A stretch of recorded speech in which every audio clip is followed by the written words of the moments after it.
à l'atelier. Aujourd'hui, je vais vous parler d'embout pour des vis de sécurité. Alors, tout d'abord, je vais vous présenter ici une espèce de plateforme servant à alimenter une bouilloire électrique. Donc, c'est tout simplement un truc qu'on rentre dans la prise du secteur. On installe sa bouilloire par-dessus le truc ici et l'alimentation en électricité se fait par cette portion-là. Évidemment, ça arrive que ces équipements-là vont briser et qu'on veuille tenter de l'ouvrir pour le réparer. Et souvent, on se retrouve confronté à des espèces de vis, on les voit comme faux, de ce type-là.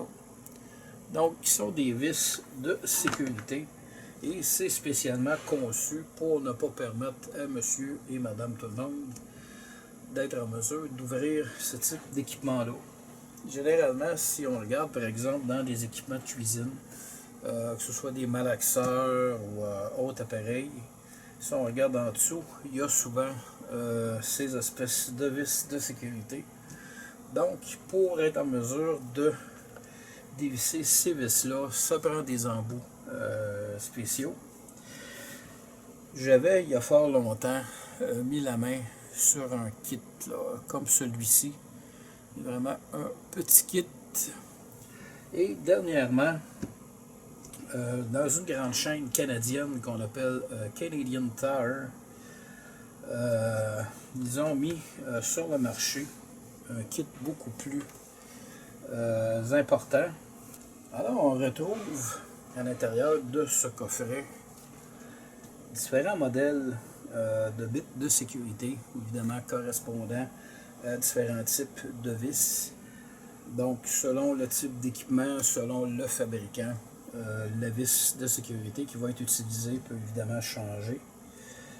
Dans le cas, par exemple, d'une bit comme celle-ci, bon, qui est en forme là, étoilée, évidemment, au niveau de la vis, on va évidemment retrouver une vis avec la correspondance étoilée, mais au centre, avec une espèce de tige métallique dans le milieu, qui fait en sorte que si vous tentez, par exemple, d'introduire une bite comme celle-ci, dès qu'il y a une surface qui est remplie, ça va tout simplement accoter sur la tige centrale et vous empêcher d'aller plus loin.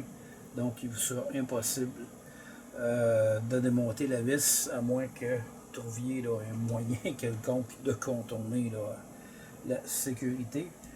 Donc, dans le cas, exemple de ces vis-ci, évidemment, probablement qu'avec un petit tournevis plat, je pourrais peut-être réussir là, à les démonter. Quoique dans d'autres modèles, c'est beaucoup plus difficile. Alors, on peut remarquer ici des formats de vis, des formats d'embout qui correspondent à des vis plus ou moins spéciales. On a même, si on regarde par exemple ici, on va le pencher un peu, on peut se rendre compte que l'intérieur ici de la bite a été là, arrondi. Donc ça correspond à une vis du même type.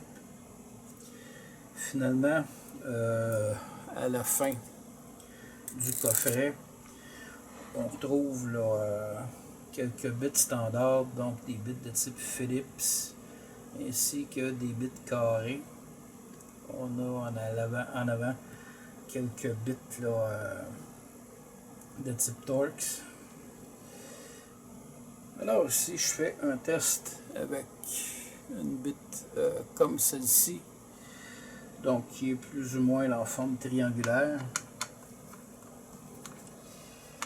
et oui, ça fonctionne très bien. Évidemment, ce que je vous conseille, c'est quand ça rentre trop bien, souvent c'est parce que on est juste une grandeur trop petite. Il vaut mieux essayer une grandeur à ce moment-là un peu plus grande, afin de risquer le moins possible de faire glisser la bite à l'intérieur et de l'endommager. Donc notre vis est retirée. J'aurai tout simplement à la reposer. Alors, j'espère que ça vous éclaire un petit peu sur les vis de sécurité. Évidemment, si on installe des vis de sécurité sur ce type d'appareil-là, c'est d'abord et avant tout pour la sécurité. Alors, évidemment, si vous n'êtes pas connaissant en électricité, n'oubliez pas de débrancher avant de démonter. Et si vraiment vous n'avez aucune expérience en la matière, je vous conseille d'acheter un autre appareil plutôt que de jouer là-dedans. Mais bref, bon, c'est le choix de tous et chacun. En espérant que ceci répondra à certaines questions, je vous dis merci et à la prochaine.